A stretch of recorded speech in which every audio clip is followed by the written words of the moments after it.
my name is LaKeesha Hines, and you are watching SOS. This is Saving Our Sex Lives, one bedroom at a time. I'm so excited to be here with you guys tonight. I'm continuing my series tonight on different attachment styles and how it impacts your bedroom activity. So, we have talked about two of them already. We are on to the third one. And then the last one is going to be secure attachment, which is the one that we're all striving and hoping for, right? But you guys, there's so much going on right now with Couples Academy coming up last chance weekend. It is not too late. It is not too late. Sign up. Do not go into 2023 in misery. Okay. We want you going in 2023 in victory. Okay. So you need to sign up. You need to register for last chance weekend. We want to see you. We need your face in the place because we want you to get the healing that you so desire. We want you to get that transformation that you have been desiring to get, that you've been trying to do on your own, but have been unsuccessful. So let us walk you through that healing process and that transformation that you want. And again, allow you to walk into 2023 in victory and not misery. Also, the Foundry retreat, the Foundry experience is coming up in January. There's only one seat left, fellas. One seat left. That needs to be you. You need to register. You need to sign up today and go ahead and get in. Do not miss out on that Foundry experience. I'm telling you, you're going to be kicking yourself if you miss it. You're going to hear all the brothers come back on fire talking about it, and you would have missed out. You're going to have to wait a whole year to be able to experience it if you don't get in this time. So you guys need to go ahead, handle your business, get up in there, okay? And so for tonight, definitely let me know where you're streaming from. Let me know what part of the city, the county, the state, the world, the country, continent. Where are you? Where are you streaming from? Let me know. And so I definitely want to shout you out. Let me know. Drop your name and drop your location so I can shout you out. So you guys, because I have quite a bit I want to cover with you tonight, we are going to go ahead and dive right on in. Tonight, we are talking about anxiety preoccupied attachment. Anxiety preoccupied, anxious preoccupied attachment. My apologies. My apologies. And so, most of us are familiar with anxiety, right? You know pretty much what that is. But what happens when you have an anxiety / preoccupied attachment style? So the anxious attachment, actually, they use sex for approval. They fall in love easily, and they are generally mistrusting of their partner. So I'm sure you can see how this could cause some major disconnects in the relationship as well as in the bedroom, because you must have trust for your partner if you're going to have a completely free, open, unrestricted experience in the bedroom. And so that anxious attachment, can again create some difficulty in the party's ability to connect. All right. And anytime we're using sex for anything other than pleasure or procreation, or connection, we're doomed for failure, right? Using sex for approval is never healthy. That is never a good move.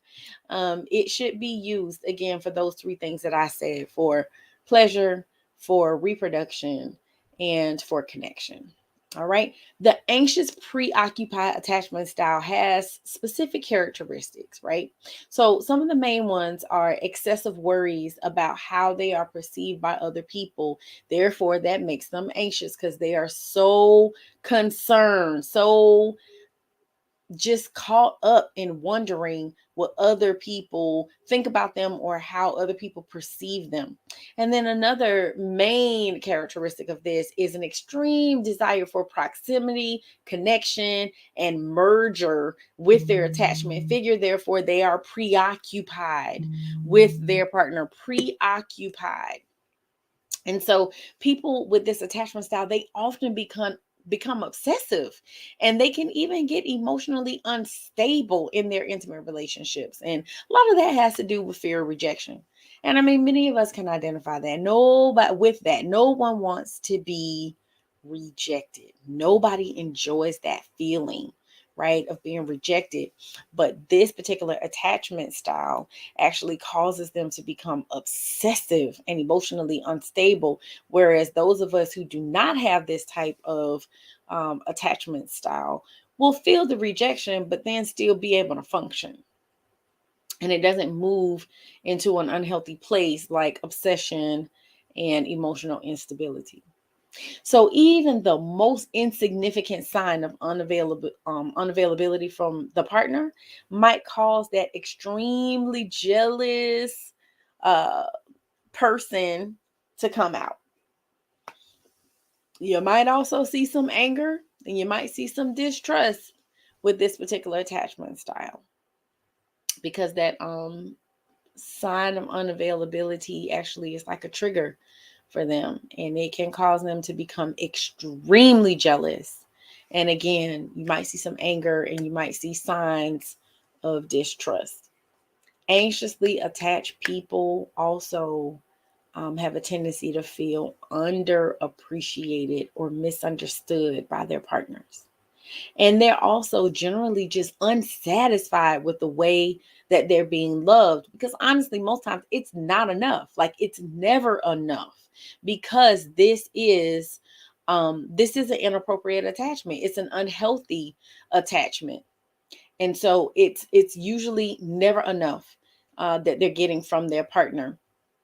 They're often very clingy, needy, dependent on their partner, which then could be a turnoff or a put off for their partner. It could cause even more conflict and frustration in the relationship.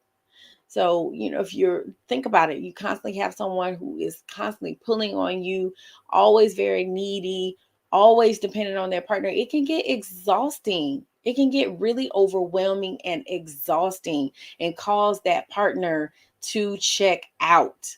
So, let me go ahead and shout out my people. Dark Knight, what's going on, my brother? Good evening. Hello. I don't know who Facebook user is, but hello, Facebook user. And you said you miss us. Well, we miss you too. I'm glad you're here. Hello, Consistence from Chicago. Stephanie, hello. You from Michigan?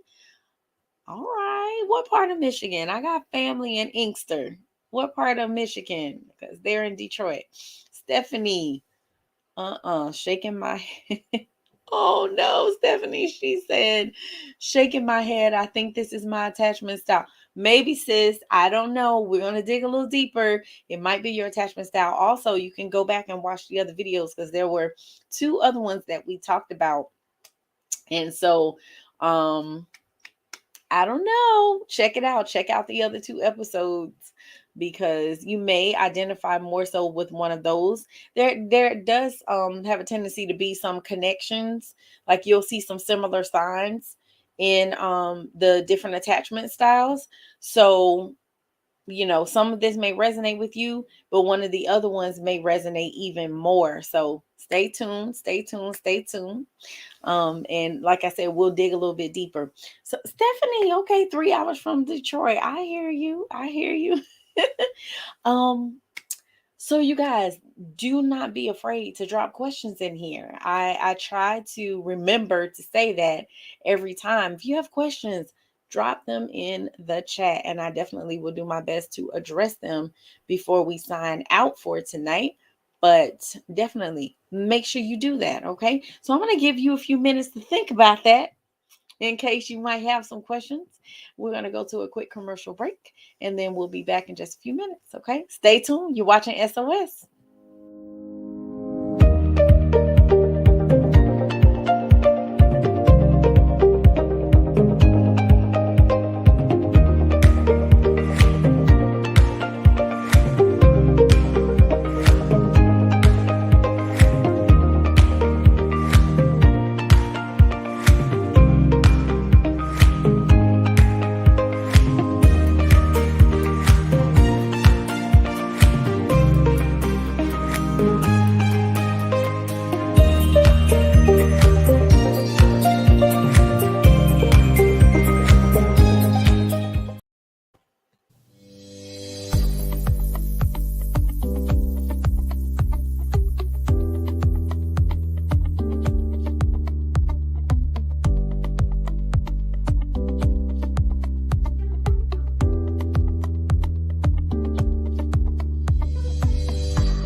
Welcome back. Welcome back. You are watching SOS. My name is LaKeesha Hines, and again, I'm saving bedrooms one bedroom at a time. Bedrooms, relationships, marriages, one bedroom at a time. Listen, so quick, so quick. Want to jump in talking about the bedroom activity?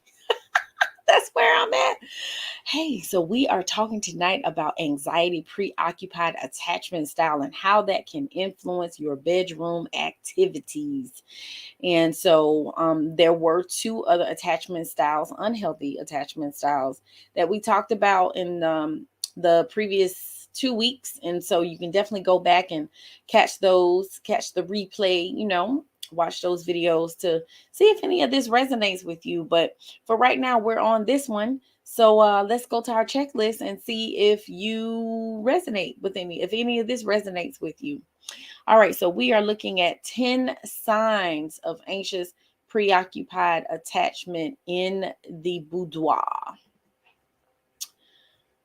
Number 1, engaging in sexual activities to satisfy the need for security and love. So again, anytime we are using sex to satisfy our need for love or security, we are not in a healthy place. We're not in a good place, because again, sex should be used for pleasure, for reproduction, and for connection, not for security and love, because it's a false sense of security. It's a false sense of love. It's not real love, right?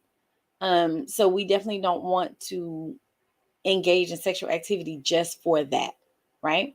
All right, number 2, using sex to provoke your partner's attentiveness, availability, and caregiving behaviors. Using it to provoke your partner's attentiveness, availability, and caregiving behaviors. So this sounds like manipulation.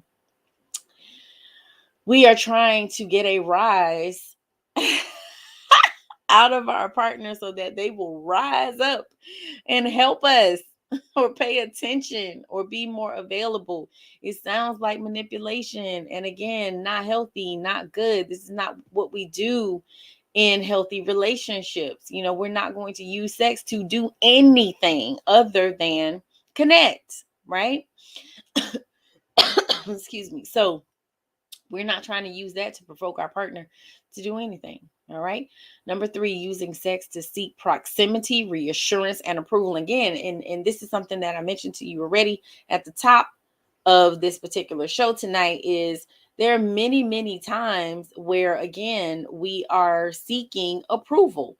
We are trying to get approval from our partner. So we will use sex as a way to do that. And also proximity to get closer, reassurance. Again, there's some type of insecurity. There is something that is going on that is, again, unhealthy, right? For that particular person, they have an insecurity, and they are basically trying to get their partner to reassure them of something that really they should be trying to assure on their own. Not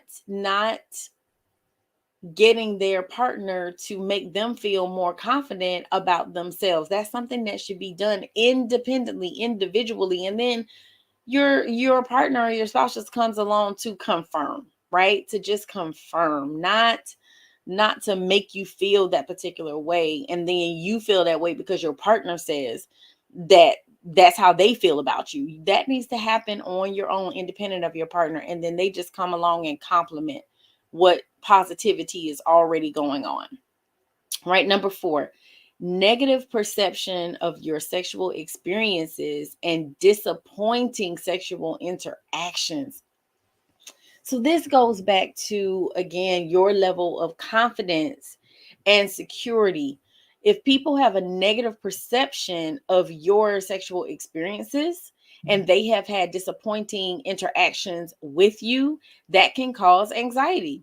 That can also cause one to be preoccupied with performance, which ultimately takes the fun out of it, because you're so busy focused on trying to perform a certain way, do things to meet somebody else's expectations or live up to what someone else has done, that you're not present in the moment. You're not enjoying the moment. You're not connecting in the way that you should be connecting with your partner. So again, perception is a real thing, because if that's the perception, then it becomes reality if it is unchecked. And if there have been some disappointing interactions, then there are things that can be done about that. But getting anxious about it, becoming preoccupied to the point where it's obsessive and unhealthy, is not going to improve it it's not going to make it better. It won't improve it, and you won't experience the success that you desire. Lower self-perceived attractiveness and self-esteem, and more self-doubt. Exactly. So if there's already some insecurity issues, the anxious preoccupied attachment style, they definitely experience more self-doubt. They have lower self-esteem, and also lower self-perceived attractiveness. In other words, they're looking at themselves as not being very attractive. And there's nothing more unattractive than someone who is not confident, someone who is constantly putting themselves down and questioning and trying to get you, okay, am I cute? Am I hot? Am I fine? Am I sexy? Over and over and over again. It's a turnoff. It's a major turnoff. So you really have to focus on building up your own self-confidence and building up your self-esteem, so that you're not putting that pressure on your partner. All right, next, earlier first intercourse and more sexual partners. So when there's anxiety or preoccupied attachment, then that individual does have a tendency to engage in intercourse sooner, because again, they're looking for approval. They're looking at this for proximity, reassurance, and they tend to have more sexual partners, because if they don't get what they want out of one, then they'll just go to another to get what it is that they want, that reassurance, that approval, that security, that love. All right. Um, let's see. I believe this is number 8 now, being unfaithful to your partner. Again, there's anxiety, there's preoccupation with sex, with shortcomings. And again, this particular attachment style seeks approval. And so they may go to someone else seeking approval, and they end up forming an unhealthy connection, bond, relationship that ultimately leads to infidelity. All right. Um,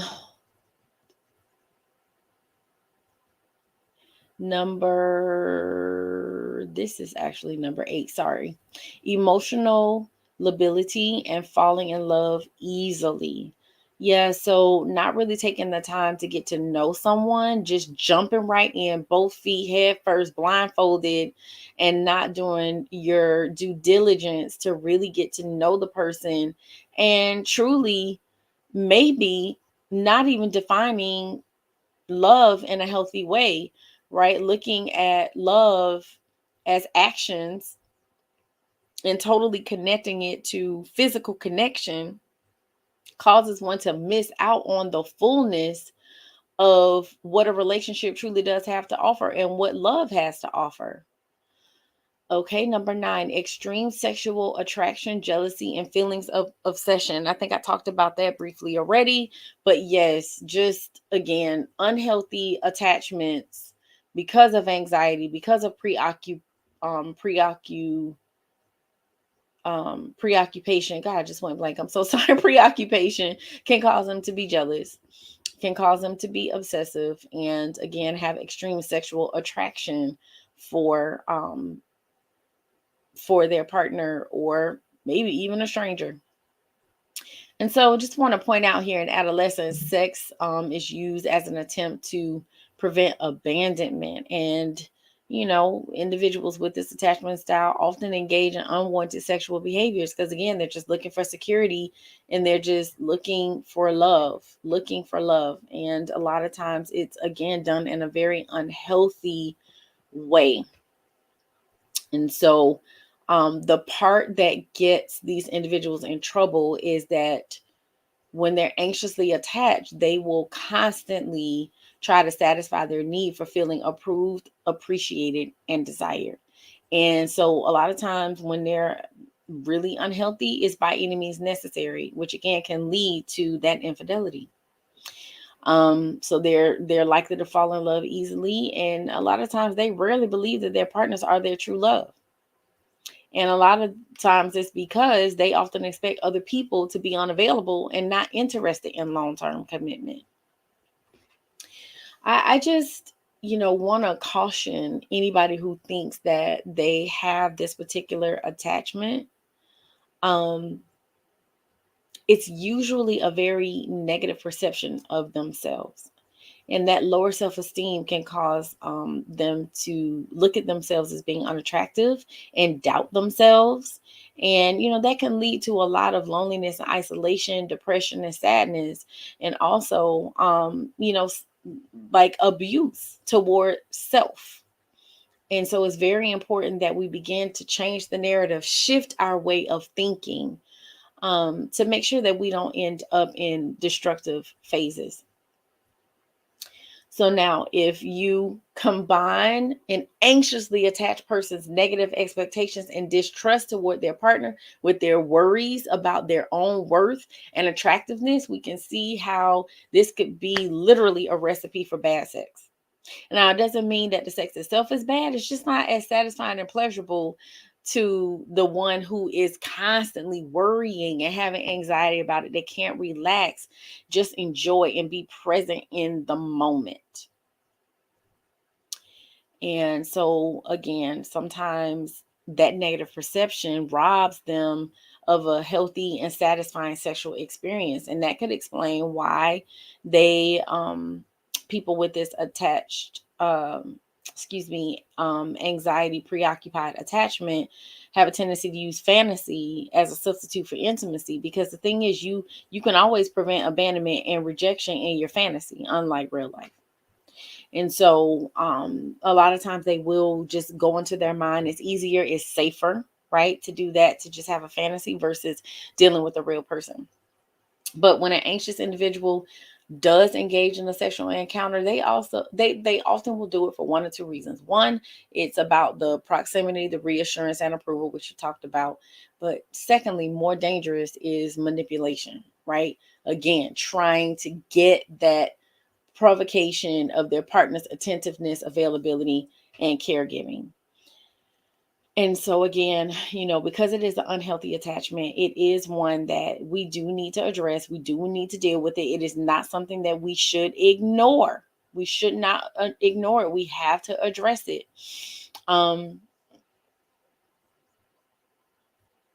I realize too that, like most of us, individuals with this attachment style, they crave intimacy, right? But they still remain anxious um, regarding whether or not their partner will meet their emotional needs. And they are hyper vigilant to rejection. And relational autonomy and independence literally can make them feel anxious. Then they can become distressed. Should they interpret recognition and value from others as being insincere or failing to meet an appropriate level of responsiveness? Like, it's just this constant questioning. And then they get stressed out, their emotions become amplified, and then over dependence on other people are increased. Um, hmm. I think you got a good idea of what this attachment style looks like. And it's always important to me that I give you guys strategies to help you cope, right? So the reality is this: you cannot change your attachment style. This is something that developed as a child, but you definitely can learn to manage and overcome it. So I want to give you hope that you actually can manage it, you can overcome it. The main thing is understanding your attachment style, because this can help you overcome having an insecure attachment. And that's what this is. I said unhealthy, and I'm using that interchangeably with insecure attachment. Practicing self-awareness is really important. Being mindful, being aware of your automatic thoughts and trying to give meaning to those thoughts. If you have a negative thought stemming from your anxious, preoccupied attachment, then restructure your thoughts. You can change it. You can change the narrative, right? You can turn the channel in your mind. We have to learn healthy communication skills, all of us, but especially with this anxiety preoccupied attachment. We have to clearly express our needs in a healthy, non-confrontational way so that we don't hurt or offend the people around us that love and care about us. We have to externalize our feelings, take our thoughts and emotions and put them into something meaningful and healthy. And then this one, you must reparent your inner child. That means you have to allow yourself the love, support, and kindness that you most likely missed out on as a child. You have to be kind to yourself and be compassionate with yourself. Comfort yourself when you need it and show kindness. All right, I see I have some comments here and some other people joined us. Hello, Mr. Rashawn. Okay. Dark Knight says, sadly, I'm guilty of what you're describing. Don't feel attractive enough. Yeah. So, I get that. I feel that. And, we have to take measures to rebuild that level of attractiveness. And I think I remember you sharing on another show that you had gotten out of a relationship, like gone through a breakup, if I'm not mistaken. And so when that happens, yeah, we all have a tendency to feel less attractive, and it can cause some major insecurities when you go through a breakup. So you get yourself in that space where you're doing things that make you feel attractive. If that's working out, changing your diet, um trying to lose weight, if that's the case, whatever it is. I mean, I know that's something that personally I had to do, where I really had to start working on what I put in my body, and just trying to be more active. Every time we exercise, we get that good exercise, good cardio, get that heart rate up and sweat, like literally it releases endorphins and you feel good after a good workout, and it does make you feel more attractive. How you dress, how you carry yourself, who you're surrounding yourself with, these are all things that you can control that can add on to your level of attractiveness. Thank you for your question, Dark Knight. Stephanie says, can a person's attachment style change over the years? So that is a very good question. And one of the things that I was sharing before is like, you actually can't. Research has shown, experts believe that you cannot change your attachment style that you developed as a child. But what you can do is learn how to manage it and learn how to overcome. Right? Because some of these behaviors that we're talking about tonight, the clinginess and using sex for security and love, like, so the change would be in the managing, and the overcoming would be not using sex anymore to manipulate or control or to validate or to feel secure, or as a replacement for real, authentic, genuine love. And so there are adjustments that we can make for sure to manage and to overcome. So thank you for your question. That was a really good question. Good evening, Miss Jewel. Good evening. Good evening. So I was talking about how to cope if you are the person who has the anxiety preoccupied attachment. But now, what if you are the partner of this person? What can you do? One, the same way we're calling them to understand their attachment style, you must understand their attachment style as well, because it'll help you understand them better, and it'll give you patience and, help you just be a little bit more compassionate and kind with your partner if you understand exactly what they're going through. Two, you can express gratitude.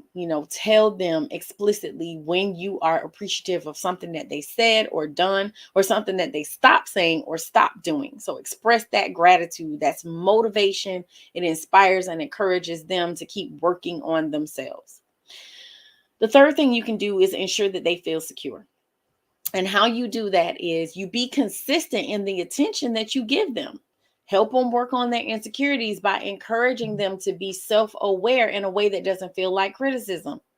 So there's an art to that for sure.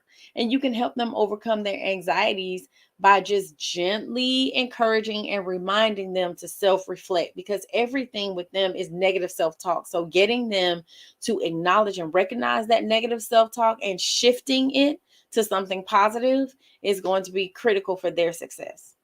The next thing you can do is stick to your word. You need to be consistent, and you need to do what you say you're going to do when you say you're going to do it.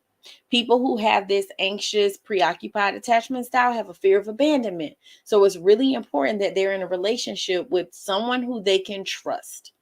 And trust can be built by sticking to the promises and commitments that you make. When you break a promise or a commitment, that literally fuels their lack of distrust and can bring out strong emotional reactions. And then that's when you start to see a lot of that negative behavior with the clinginess and, just constantly like pulling on you for validation and confirmation and approval. And then lastly, if this is something that you guys are unable to resolve on your own, then always reach out for support. We are here to assist. We are here to help you. So I want to say thank you guys for watching. Thank you for your questions and your comments and answering my call to drop where you're streaming from, because I always want to know, and answering my call to drop questions in here. We always want to make sure that we are giving you the support that you need. So again, I want to say thank you so much for watching. Thank you for your support. I hope that you guys have a great evening. Have a happy Thanksgiving, because I won't see you again until Thursday, at least here. I won't see you again until next week, Tuesday, for SOS, but I'll see you if you're there Thursday morning. If you're on Friday, ask the expert. Oh, no show on Thursday. Sorry about that. It's Thanksgiving. So happy Thanksgiving, everyone. Have a great night. And I will see you either on Friday for Ask the Experts, or I will see you next week, Tuesday night. Have a good night, you guys. Take care.